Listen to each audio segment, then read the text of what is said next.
The March of Time.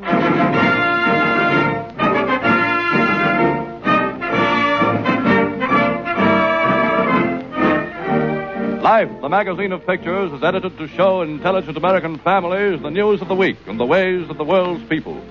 Life is edited for the families of men like Thomas E. Dewey, famed record-smashing district attorney of New York City. Says Mr. Dewey, life is not only entertaining and stimulating, life is unbiased and unafraid in presenting important news. It is a great combination of courage and color in picturing American life. Life is edited for the families of men like Joseph P. Kennedy, newly appointed United States Ambassador to Great Britain. Says Ambassador Kennedy, life is real and a good deal more than earnest in its vigorous, unbiased presentation of the news. It's marvelous. I look forward to reading it every week. And it is because life goes into the homes of families like these, today nearly 2 million of the best American families, that many advertisers are predicting that Life, before long, will be not only the most read magazine in the country, but the leading advertising medium. The new issue of Life is on sale at newsstands tomorrow, and more copies of Life are now being sold on U.S. newsstands each month than of any other magazine. Go to your news dealer. He will just have received his copy. And if you don't see Life, we suggest you ask for it. Tonight, Life, the weekly magazine of pictures, joins Time, the weekly news magazine, in presenting by radio the reenactment of memorable scenes from the news of the week. From the March of Time.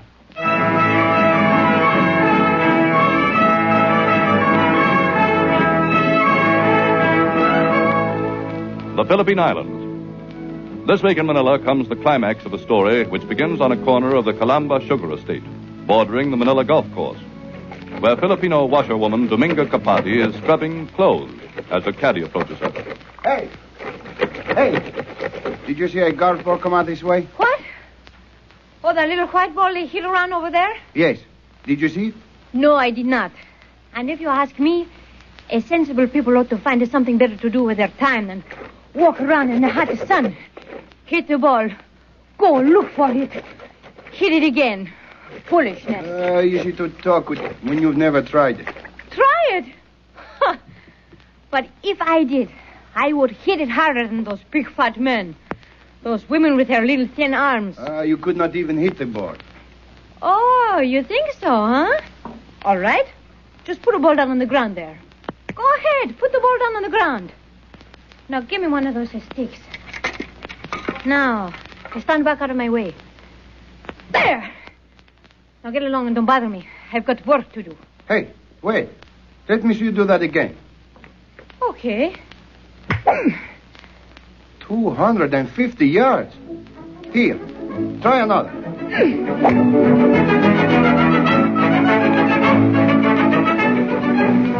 2 years ago, husky Dominga Capati swung her first golf club, hit her first golf ball.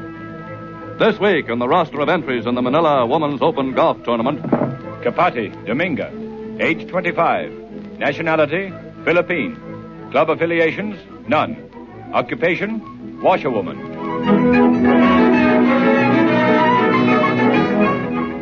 The opening day of the tournament.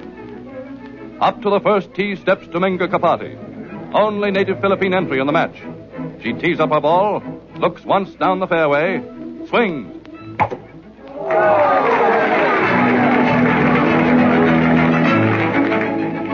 The second day. A cheering crowd is following Dominga Capati, 2 strokes ahead of the field as she tees up for her 35th hole.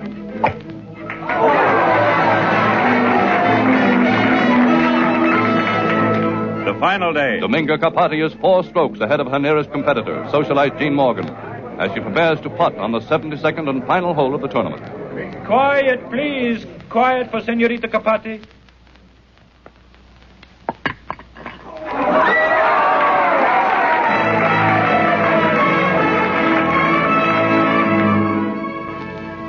This week, new Open Golf champion of the Philippine Islands is washerwoman Dominga Capati, finishing 5 strokes ahead of her nearest rival.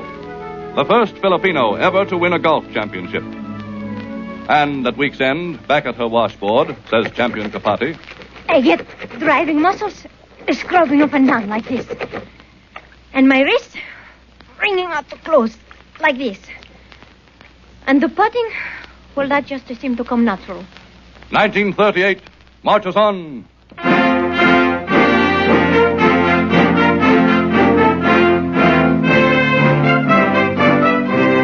The USA, this week of 1938. There is a new situation at sea which our nation can no longer ignore. That new situation involves the actions of three naval powers, Germany, Italy, and Japan. Against that new situation, the United States must be prepared with a navy second to none, with a trained... This week in Washington, testifying on behalf of the U.S. Navy, a gray-haired, scholarly admiral sits in the witness chair before a House committee. He is William D. Lay, Chief of Operations of all the U.S. fleets. This week, putting the Navy on record for the first time in 22 years as naming a potential enemy of the United States on the high seas. In the hushed committee room, congressmen lean forward as committee members question the admiral. Admiral Leahy, are you suggesting that the United States abrogate the 1936 London Naval Treaty? The 1930 treaty allowed the United States and Great Britain 5 ships each to every 3 that Japan built. Japan, however, is reported to have exceeded the limit of the treaty of 1936. So we must be armed 5-3 against Japan. Does it take 5 Americans to lick 3 Japs? That, sir, is the first time I have heard such an expression. Would you risk a fight with an equal Japanese Navy? I would be only too happy to take that chance. Admiral Leahy, isn't there some sort of an understanding between the United States Navy and Great Britain? Certainly not. How does it happen that Captain Royal Ingersoll, Chief of our Navy's War Council, has been carrying on consultations with the British Admiralty? Mr. Chairman, I object to that question. No, let him answer. Well, Admiral Leahy? Gentlemen, I cannot answer that question at a public hearing. Its answer involves a matter of vital importance to the interests and defense of the United States.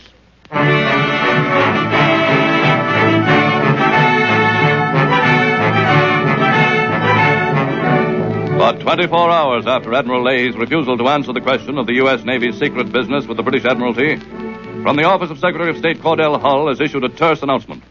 After a long consultation, the government of the United States, together with the governments of Great Britain and France, has approached the Japanese government with a request for information regarding the Japanese naval building program.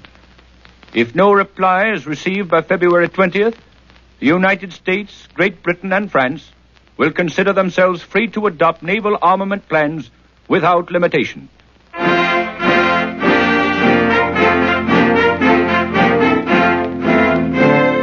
Promptly on the floor of the United States Senate, Mr. President, the Chief Admiral of the United States Navy speaks of Japan, Italy, and Germany as an alliance of enemy powers. We have seen our State Department act as if in alliance with Great Britain and France. I demand to know the meaning of this.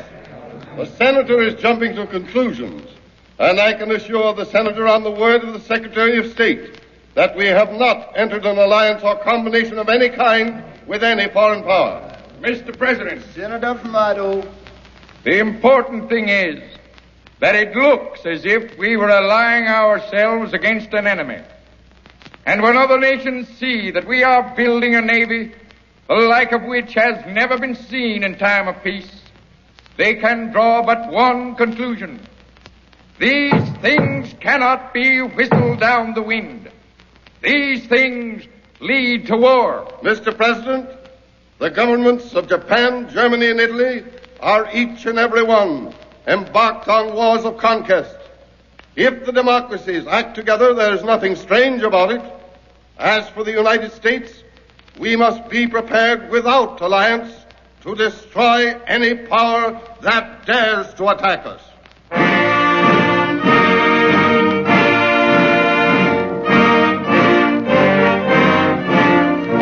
This week, no reply has come from the Japanese government to the arms ultimatum of the world's democracies.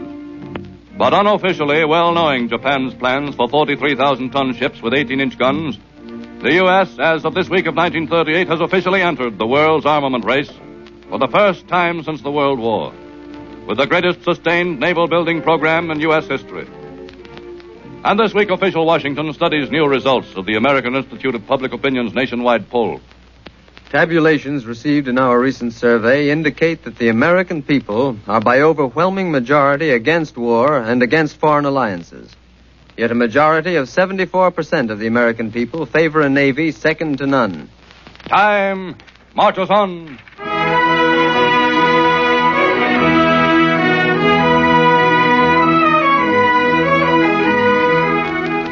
On a morning a fortnight ago in the slum section of Birmingham, Alabama, a lanky, bare-headed Negro youth, a canvas under his arm, hurries into the open door of a small shanty. Hey, Mom, where are you? Coming, son.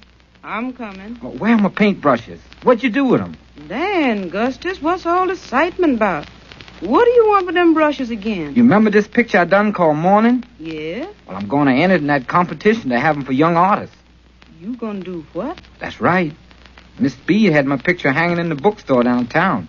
She said everybody liked it. Mm-hmm. And you know who said I should put my picture in the contest? Crawford Gillis. Who's he? Why, he's a big artist, Ma.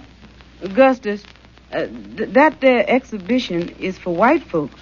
Oh, Ma, that don't matter. Not in something like painting. Son, them white folks ain't gonna hang up a colored boy's picture. You know that. Well, look at Paul Robeson, Paul Lance Dunbar, and Bill Robinson. Nobody cares what color they are. Or get my paints, Ma. I got work to do. To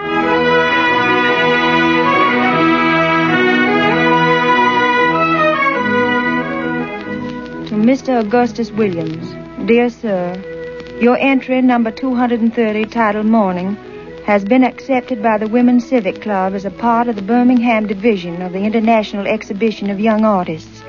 The exhibition open to the public will be held at the Birmingham Public Library.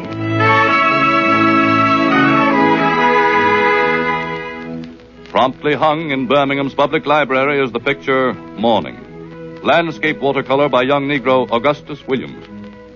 Promptly next morning, off to see his picture hanging on exhibition goes artist Williams. Returns an hour later to his home. Well, Augustus, what did the folks say about your picture? They liked it, Mom. Is it got a lot of pictures hanging up there?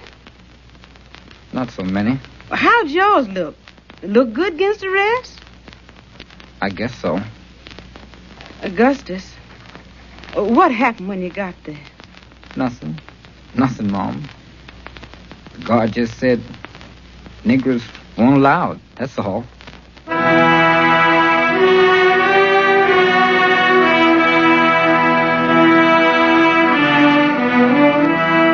This week, as the Birmingham Public Library enforces the old Jim Crow law of the South, refuses to permit Augustus Williams to see his own entry on exhibit, 15 Southern artists take up the cudgels for the young Negro painter. Letters pour into Birmingham's public library, some protesting that a Negro's picture was exhibited, most protesting that Jim Crow ruling. But comments librarian Lila Mae Chapman. I didn't even know Augustus Williams had a picture on exhibition in our gallery. But we never have permitted niggers to enter our library, and I don't see what we can do about it now. 1938 marches on.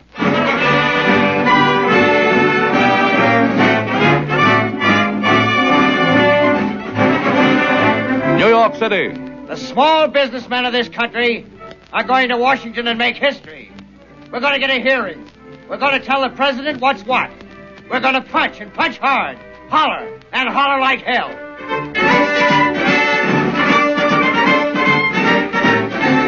Such this week is the battle cry of little clothing manufacturer Henry Sachs, one of 800 delegates to a conference of the nation's little businessmen, convening at the personal invitation of small business number one champion, Franklin D. Roosevelt. Declares little oil man Alfred Mossman Landon. Those little fellows can give the president some good advice. They are the backbone of the nation. Augurs Republican news pundit Mark Sullivan. Mr. Roosevelt is at last looking for useful guidance. Herbert Clark Hoover. Small businessmen of the nation will bring to Washington that element of common sense and stability so desperately needed at the present time.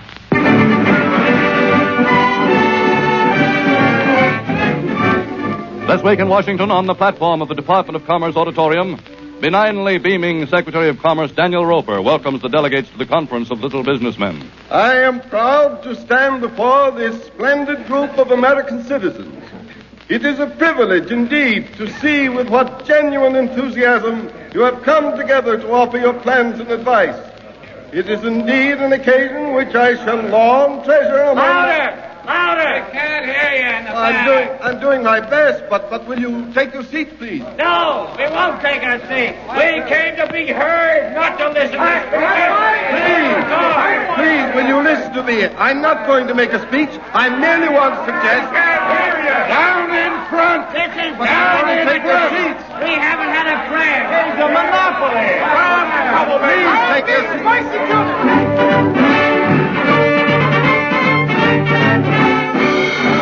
Second day of the Little Business Conference. Gentlemen, on behalf of the delegation from New York, I request that we get on with this day's business. Who gave you the right to talk for New York? Who gave New York a right to talk? What? New York thinks it's the whole United States. Brooklyn! Brooklyn! Move them into Brooklyn! New York!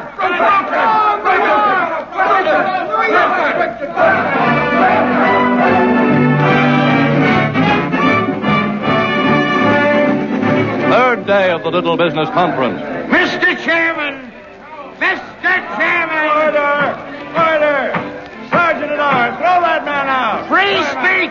Free speech! Let go of me. I demand my civil liberty. I demand a new home. I demand a new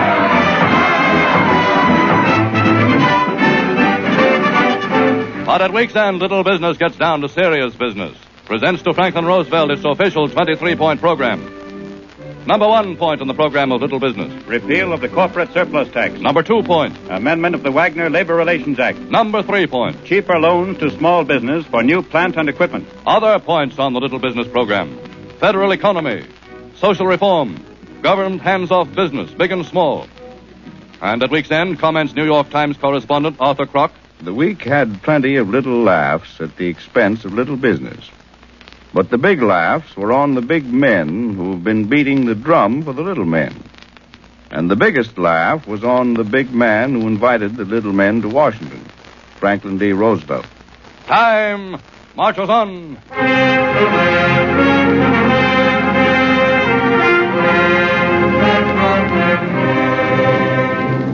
Alcatraz Island.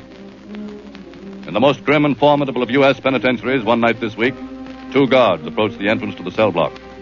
Unlock and throw the heavy bolts. Roll back the massive steel door. Pause a moment on the threshold, then begin to walk slowly down the dimly lighted corridor towards the cell, which for 5 years has been occupied by prisoner number 85, Scarface Alphonse Capone. Everyone's quiet except him. Yeah, sounds cheerful enough. I guess his troubles are over. Number 85. Here we are. All right, Capone. Got to come along with us now. Yeah, you better quit singing, fella. Keep the others awake. Nice song, huh? Yeah. Come along now. Come with you? Yeah, that's right. Okay, but wait a minute. What's the trouble? My bed. I got to finish making my bed. It's 3 o'clock in the morning. I made it as good as I could, but there's always a wrinkle in it.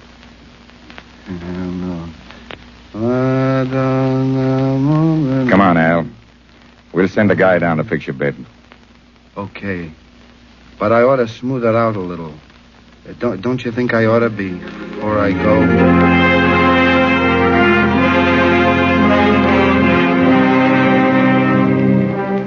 20 years ago, a swart, stocky Italian boy came out of Greenpoint, Brooklyn, and learned how to use a submachine gun on Chicago's South Side. Rode in an armored car, shot craps with $1,000 bills, sent floral tributes worth a fortune to the funerals of his victims, became the hero of short stories, movies, plays, the number 1 beer baron and big shot of the Prohibition era. This week, with eligibility for parole only 10 months away, into the hospital record at Alcatraz prison goes the entry... Number 85, Alphonse Capone. Hallucinations and mental collapse. Time marches on.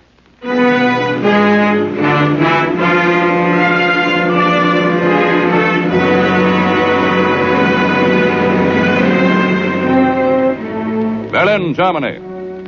At 10 o'clock one night this week, over every radio in every home in Nazi Germany... People of the Third German Reich, you are ordered to stand by your radios for important announcements concerning the government. Every German must give these announcements his complete attention. By order of the Fuhrer, Adolf Hitler.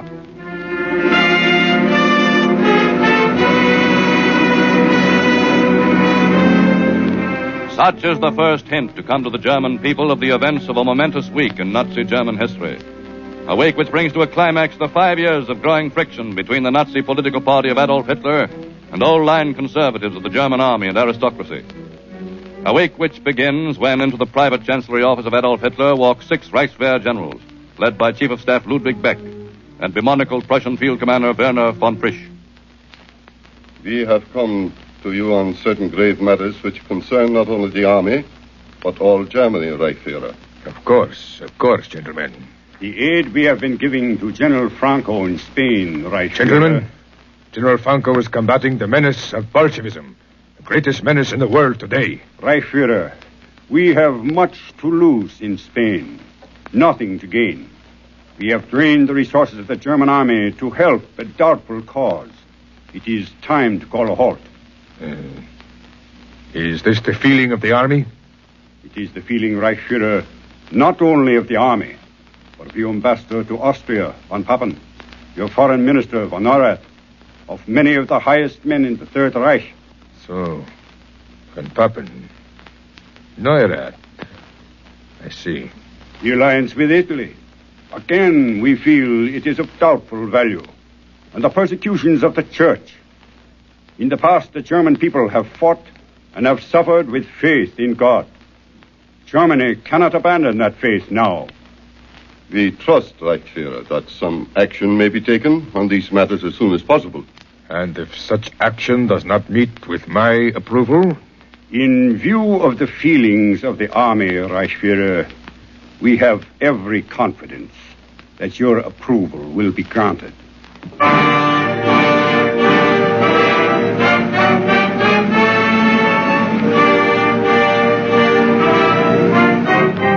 One hour later comes the announcement that one of the rare meetings of Germany's parliament has been cancelled. Throughout the night in Berlin embassies and diplomatic circles, through the offices of the great foreign press services, goes the word of a political crisis in the Third German Reich. Over all Germany descends a blank censorship of press and radio. Morning at a newsstand in the heart of Berlin. London Times, please. Here you are. Have the Austrian papers come in yet? No, not yet. Any Swiss papers? Not yet. Stand aside, please. What is it, officer? You will have to close your stand temporarily. Close my stand? Until we have confiscated your foreign newspapers. All foreign newspapers confiscated. Orders of the government.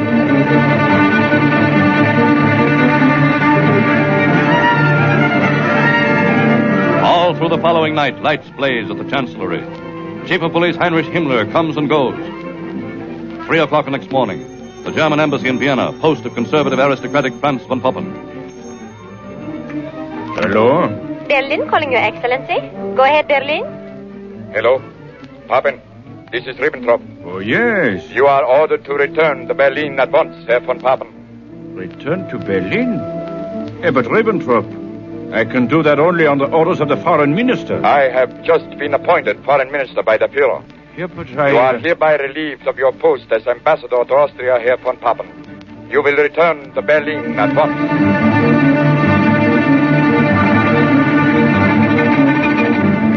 With the recall of Franz von Papen from Vienna, in the next 24 hours, recalled from Rome as Ambassador Ulrich von Hassel, recalled from Tokyo as Herbert von Dirksen. Late next night at the Berlin home of Conservative Army Commander-in-Chief Werner von Frisch. Well, what is it? I wish to see General von Frisch. I'm very sorry, but the general has already retired for the night. There's his room. Down the hall on the right, but... It's all right. Official business. But you can't... I tell you it is official business. Hello. Who is it? Heinrich Himmler, Chief of Secret Police. Oh, yes, Herr Himmler. Is there some word? General von Frisch, by order of the Führer, I place you under arrest. You will remain here in quarters until further orders.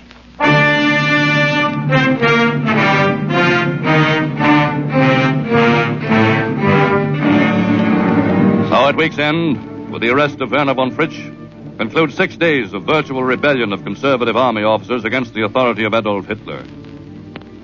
Then the radio silence which has blanketed all Germany is finally broken by Minister of Propaganda, Paul Joseph Goebbels. People of Germany, by order of Chancellor Adolf Hitler, the resignations of Defense Minister Field Marshal von Blomberg, of Army Commander-in-Chief General von Fritsch, of Prime Minister Baron von Neurath, have been accepted. Foreign ambassadors to Rome, Vienna, and Tokyo have been recalled. The following changes in the economic ministry will become effective as of tonight.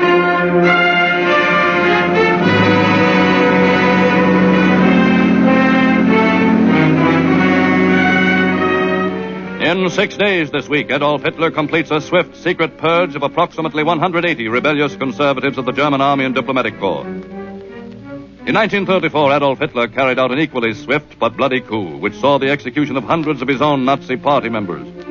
A purge followed 1 month later by the assassination of Austrian Chancellor Engelbert Dollfuss by Nazi agents.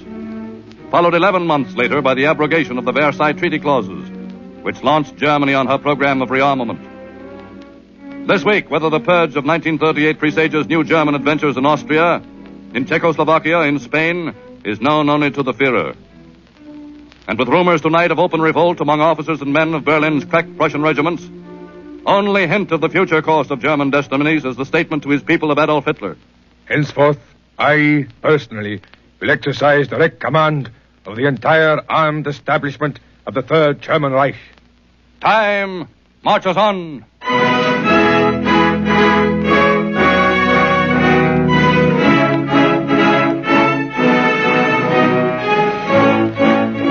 The pageant of the week's news. Memorable scenes from the news of the world you have followed tonight on the March of Time. It is this great news pageant of the world that the magazine Life is unfolding every week before the eyes of its readers, in pictures. Stories and pictures from the week's news front. Only pictures could reproduce the now historic clash of personalities at the Washington Conference of Little Businessmen, where in 2 tempestuous days, the workings of pure democracy managed to produce a surprisingly forceful program. And only pictures could do justice to what is perhaps the greatest contrast in the week's news to the earnest brawling of America's little businessmen. The opening of Canada's Parliament by her Governor-General, in all its ancient pomp and pageantry. Life catches the news in the camera's eye. In Life, you eyewitness the great murder trial of 1938, now in progress at Los Angeles, to which all Hollywood comes to watch the real-life drama of a man fighting for his life.